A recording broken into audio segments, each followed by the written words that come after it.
The thing about the Birkie, even though I'm, chasing these other types of races, but nothing dominates my thinking like the Birkie does. I mean, the Birkie is literally always in the back of my mind. Even though you're doing these other things, it's always kind of in the context of how is it going to make you a better Birkie skier. Welcome to the Birch Legacies podcast. We are sharing stories celebrating the motivation, the perseverance, and the lifestyle choices necessary to reach the status of Birchlegger. That is, skiers who have completed 20 or more Birkies, Korteloppets, or a combination of both. We would love to hear from Birchleggers young and old who have a story to tell about what keeps them coming back year after year. Information about appearing on this podcast is in the podcast notes. Hi, folks. Welcome back to Birch Legacies. And my guest today is Jim Kelley.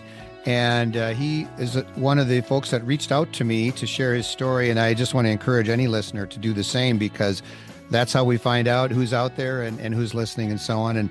And Jim, welcome to the podcast. And why don't you start by just introducing yourself? Yeah, well, thanks for having me, John. It's I think this is my first podcast. I've actually done TV shows during my career, but never done a podcast before. Yeah. What do you do? Where do you live and all those kind of things? Yeah. So we live in Centuria, Wisconsin. So we're about an hour and a half, a little more than an hour and a half from the Birkie start line. We're about an hour northeast of Minneapolis. So Okay. Western Wisconsin, right on the border. So we're a river border town. So we live on 20 acres here in a log home, got a bunch of animals, kind of a mini farm here. Okay. But pretty easy access to the Birkie Trail. So yeah, that's nice. So where do you ski when you're in your neighborhood? So we have a place called Balsam Branch, which is D.D. Kennedy Park, other known as, and it's kind of between here and Amory, Wisconsin. Okay, sure. Gorgeous little trail system. They've got pretty primitive grooming, so they need a fair bit of snow to cover up a lot of the ruts and rocks and things. So if snow is good, that's my primary training area. Otherwise, I'll make trips to Timberland Hills near Cumberland, Wisconsin, which is just a phenomenal. If you can't get up to the Birkie Trail, that's a very good alternative. They've got a piston bully groomer, just a phenomenal facility. And then when I'm doing a lot of skiing in a particular winter, I'll actually try to get up to the Birkie Trail a couple times a month before the race itself. Do some long skis, like start at 00, go north to the power lines and back, and that's a pretty good Birkie prep workout. Yeah, for sure. In fact, that's the side I avoid. My early long skis, I always go, okay, it's kind of cheating, but to start at Mosquito Brook and go to 00 and back, because it's 30K, but the second, coming back, it's downhill. And it's like 5 or 10 minutes easier. But your side, that's the one I avoid till sometime in late January, early February. But that's good. Yeah, I was wondering definitely a challenging out and back. Yeah, for sure. When you said where you lived, I thought, I wonder if he goes to Timberland Hills, and that is, how far is Timberland Hills from you? Oh, we could be there in 40 minutes. Oh, that's wonderful. Yeah, that's maybe quick, even a little less than that. Yeah. Yeah, that is, for listeners, if you haven't been there, it is an outstanding trail system. What is that long loop? 13K if you do the outside? Yeah, something like that. Yeah, so it's really, really nice. And it's got similar terrain to the Birkie. It's maybe not quite as extreme, but it's got a couple big hills, and it's beautiful. There's places where you pass by marshland, and I think there's even a little building you can check out to stay overnight right on the trail. Yeah, it's doesn't have like electricity or anything or water, but it's a cabin. I think it's got a couple bunk beds. So if you wanted to make a weekend camping out of it, training weekend, it'd be pretty cool. Yeah. So have you been in Centuria for a long time? Built this house in 2000, so we're going past the quarter century mark. Wow. I work for the U.S. I'm a wildlife biologist for the U.S. Fish and Wildlife Service. Well, I should say was. I retired 6 years ago. Okay. But I was still a Washington, D.C. employee. But, and I'll get into this story a little later, but I literally asked for a change in duty station to come out here in 1999, I think it was. I was a D.C. employee, but I was working out here. So I was able to work out of the home for the last couple of years of my career before I retired 6 years ago. So yeah. So when you wrote to me, one of the things you talked about was your efforts to get to skiing and to the Birkie and so on. You want to jump into that story a little bit? How did you find out about the Birkie, and then, how many have you done and so on? Yeah, sure. So I started out racing cross country in high school. I grew up in Western Massachusetts in the Berkshire Hills. Hmm. So I was on the ski team. So I raced cross country and I did Nordic jumping. Oh, wow. Okay. My Nordic jumping career had an abrupt end because we had a pretty decent sized jump at the state forest that we worked trained near. And then one weekend we decided to go up to the Williams College jump, which was back then to us it was huge. Hmm. And I had a pretty spectacular crash that day and tried to use my face as a brake. Oh, And my. back then we had wooden jumping skis, and I Uh, broke both tips off my jumping skis, and that was the end of my Nordic jumping career. So I just yeah. focused on ski racing after that. So in Um, college, was Nordic jumping, was it a combined, like, they have the Olympic event that's a combination of cross country, skiing, and jumping? yeah. Did you do it that way? Um, well, I ended up going to the University of Maine for my undergrad Okay. because they had a strong wildlife program. But unfortunately, they would leave for winter carnivals, which is basically the ski university ski race circuit. You go to all Hmm. these different winter carnivals, and they would leave on a Thursday. And my course schedule was so heavy loaded that I just was not willing to give up, 2 days of Yeah. class work. So I ended up not skiing in college. But to answer your question, they did not have Nordic combined. So then how did that get you, when did you learn about the Birkie? Yeah, so I went to Maine for undergrad, Missouri for grad school, which I called misery because of the weather down there. Yeah. Interestingly, I brought my roller skis down there, and I'd be roller skiing on these roads in southeast Missouri, and I would just get the strangest looks, I'm like, sure. what in the world is What that is, dude doing? Um, anyway, yeah. so got a job with my agency that I spent my whole career with, and I moved back to the East Coast in DC. And we had a meeting in Florida, of all places, and I got to speaking with a good friend of mine, Rick, who grew up in the Twin Cities and skied the Birkie, and then he went to work for Florida Fish and Game. And we were talking one night at this meeting, and he said, "Yeah, you should come up and do the Birkie." And it's like, what's the Birkie? Hmm. And he explained what it was, and I can literally say that that moment changed my life because that next following winter, whenever I registered for the Birkie and lived in Maryland at the time, so literally midweek that Birkie week, I would drive out there, maybe get on snow for a day or two, and I would race the Birkie and then drive back to Maryland. Oh my. And I did that for my first three Birkies, and Wow. So you didn't spend literally any time on snow until that week? no, because Wow. in where I lived in Maryland, that just really Oh, I mean, rarely was an option. you didn't get to travel north or anything back home or, okay. No, no. Wow. Yeah, that's So crazy. I may have like roller skied a little bit, but I was heavy Mm, into running marathons at that time, so that was kind of my prep for the okay. Birkie. Okay. Um, Do you remember what year so that was you did your first one? 97, 97. 1997. Okay. So I've Wow. done So 27 of them as so of now. So you've this gone this straight past through. February was, Yeah. and then I just fell in love with the Birkie and Northwest Wisconsin. So I went to my boss and asked for a change in duty station, and he was receptive to that. So made the move out here in late '99. Literally changed my life. Well, yeah, I mean, not only changed the venue or the your where your home is, but I'm sure it changed you in a lot of other ways too. So do you remember anything about that first one? Anything, like, obviously you hadn't had much training. How did it go? The biggest thing I remember was it was a very cold morning. It was probably single digits. I don't Okay. remember exactly what the temps were, but it was pretty frigid. And because it was my first Birkie, I was stuck in wave 12. I don't even think they have wave 12 No, anymore. they don't anymore, but yeah, Yeah. yeah. So it was wave 12, and I'm sitting on the start line, and there was a young lady standing next to me, and it's like, I can't believe I'm doing this. And she just giggled, and then we went off. And at that race, the start line was, as you were going to the old Telemark Lodge, it was on those, I think it was an old golf fairway on the left Hmm. hand side as you're driving towards the old lodge. Yeah. So that's where the start was before they moved it to the airport.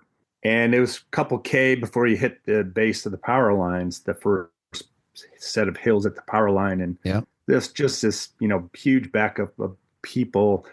And I'm pretty competitive and I was getting antsy. It's like, come on, let's go, Yeah. let's go. And I vividly remember to this day, this guy just looked back. He was right in front of me. He looked back at me and he goes, chill out. It was like, we're wave 12. We're not going to win this race. Yeah. Yeah. Just, we all have to deal with it. So just chill out. And it kind of woke me up to the reality check of what was ahead of me. And so we got through the power lines and I just worked my way through people. And, so I moved up to wave 5 the next year, and then I think 3 the year after that. And then I finally got wave 1, and I was wave 1 for quite a few years. Impressive. There was one year my pole strap broke at about 33K.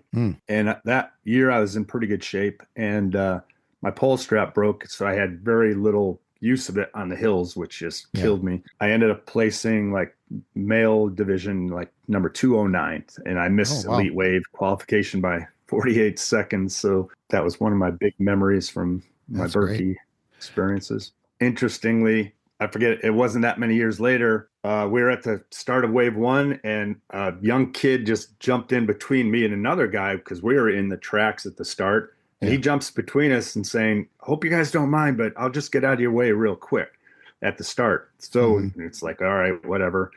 So the gun goes off. We start double polling. And then like 30 yards later, he's trying to get in a track and he ends up falling right in front of me.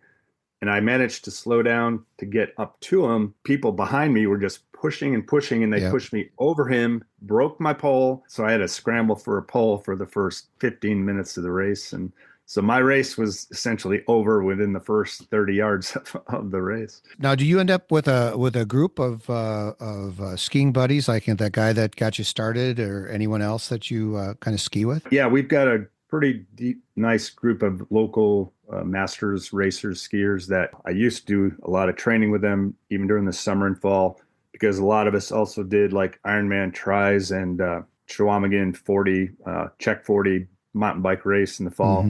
So we did a lot of training together. I kind of stuck more to the running side of things, whereas those guys would do a lot of biking. So I kind of, the last 10 or 15 years, have been kind of solo in a lot of my training. I kind of miss that, camaraderie type thing. So I really want to get back, and they're going to be starting up riding here in the next week or so. So that's my goal this year, is to get back to my roots training with those guys and mixing it up instead of just running all the time. Sure. So they are they road bikers in the summer, or mountain bikers, or both? Road, gravel, and mountain. So they really mix it up quite a bit. And you've done the Chequamegon 40, so that's a big race. That's a hard one. That's a real fun day. I haven't done it in a while, but I'm actually registered for this coming fall. Okay. I'm going to do that epic gravel ride here coming up in June.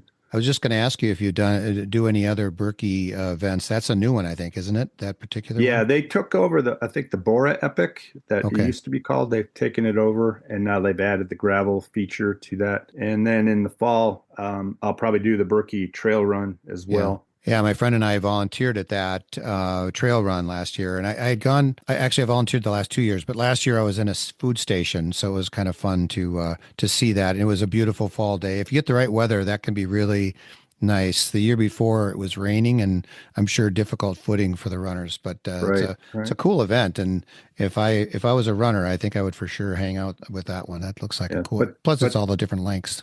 But the thread that connects all these events is that you're, at least for parts of that race, you're still on the Birkie Trail, no matter what the season is. And it just kind of just brings you back to memories of the wintertime. And, winter's not too far away when you're sweating in 90-degree weather. Yeah. And I hats off to the Birkie, the board and so on for putting together kind of year-round seasonal events that kind of tie you back to the trail, like you said. When you talk about some of the different preparations, sounds like, are you still mixing in roller skiing? I'm determined to dust off those roller skis this summer and get back to some more specific ski training. Yeah, so roller skiing would be a big part of my Birkie prep. Yeah, we've got it's called the Gandy Dancer Trail, which is one of those abandoned railroad routes. Yeah. And I've got the one set of roller skis that have the big 4-inch diameter pneumatic tires, Yeah. and they really roll over gravel really well. And so I'll be using those to do a lot of like double pole workouts on the Gandy Dancer Trail. So then now when you come to the Birkie, you come from home now? Is it you pretty much drive from home?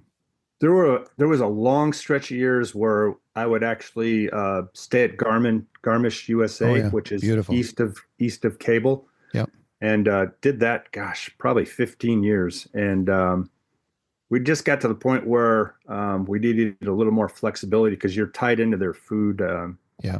menu if you stay there Berkey weekend. So we stopped going there and we just did more Airbnbs, and then that way we could eat wherever we wanted to. Put in a plug for Rivers Eatery Yeah. Pizza. But then the last few years, actually, we've been, because they split up the Korteloppet on Friday and then Saturday Birkie, we've actually been doing day trips. So our kid and my wife, they'll do the Korty on Friday, and we'll just drive up that morning and then come back home.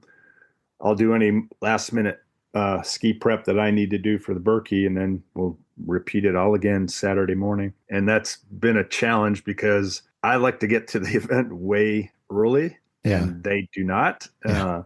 So Friday morning, they determine when we drive up, and our kid just literally got there right almost like 2 minutes before his wave went off. This year, I was pretty rushed to get off in my wave. So it's always a challenge to get up there at the time that I want to. But yeah, so we've been doing day trips the last few years, but we may look into an Airbnb this coming year to make it a little more doable. Mm. Doing the Birkie, the hardest part about doing the Birkie is not the Birkie itself. It's Mhm. finding the lodging for next year. It's always the challenge. Guys like you who have a cabin up there, that's a different story. But yeah, so like the week after the Birkies, you're calling up Airbnbs trying to make a reservation. So it's kind of Mhm. crazy.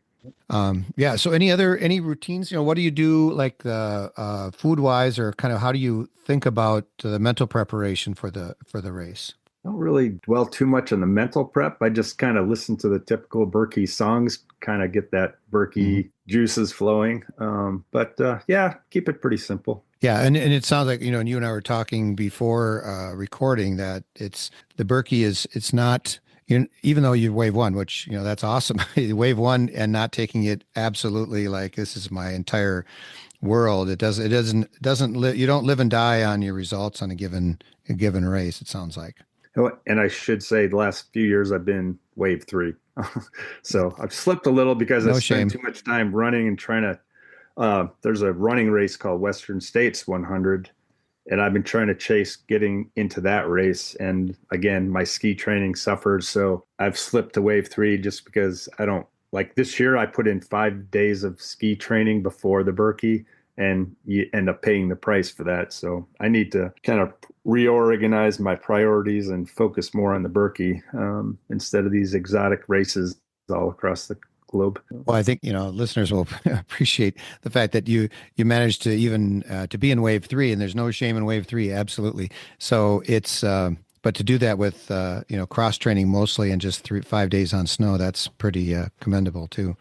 Yeah, it's Yeah. pretty a good topic of jokes for my friends. Yeah. How did They you do talk that? about they talk about how little ski training I actually do. So what do you think, for those, you've said you did 27, right? Yep. And there's a lot of folks listening, I'm sure, and I've heard from people that are listening to these episodes and thinking about how they're going to keep it going. What advice do you have? It sounds like just following your lead in terms of lots of year-round training. Anything else that you'd like to share with folks about that? I think it's pretty simple. I mean, just keep, it doesn't take huge amounts of volume, but I think it does just require consistency and getting out there and getting some activity in 4 or 5 days a week. And if you don't have time for that much, just do 3 or 4, but just keep it consistent. And it's amazing how, even though you don't have huge volume, just that consistency will Hmm. get you in pretty decent shape to tackle the Birkie. And like I said, you're not trying to go out there qualifying for the elite wave. You just want to finish and have that Birkie experience. So kind of adopt the Birkie lifestyle where, we've talked about these other seasonal events like the epic bike race and the Birkie trail run, the fat bike race in the fall. So just keeping busy with other activities during the summer and fall and just adopt that lifestyle of being active. I meant to ask you about, if you have any, thoughts about the Birkie and you mentioned how it changed your life, partly because of just moving here. Anything else in terms of how you kind of feel it fits into your lifestyle in general or what it's meant to you? The thing about the Birkie, even though I'm, chasing these other types of races, Kona and Western states, but nothing just dominates my thinking like the Birkie does. I mean, the Birkie is literally always in the back of my mind. I vividly remember when I first started doing the Birkie, somehow I saw this video clip of Tom Duffy, who's well known in Birkie circles, lives in Hayward, one number 3 World Loppet passport holder.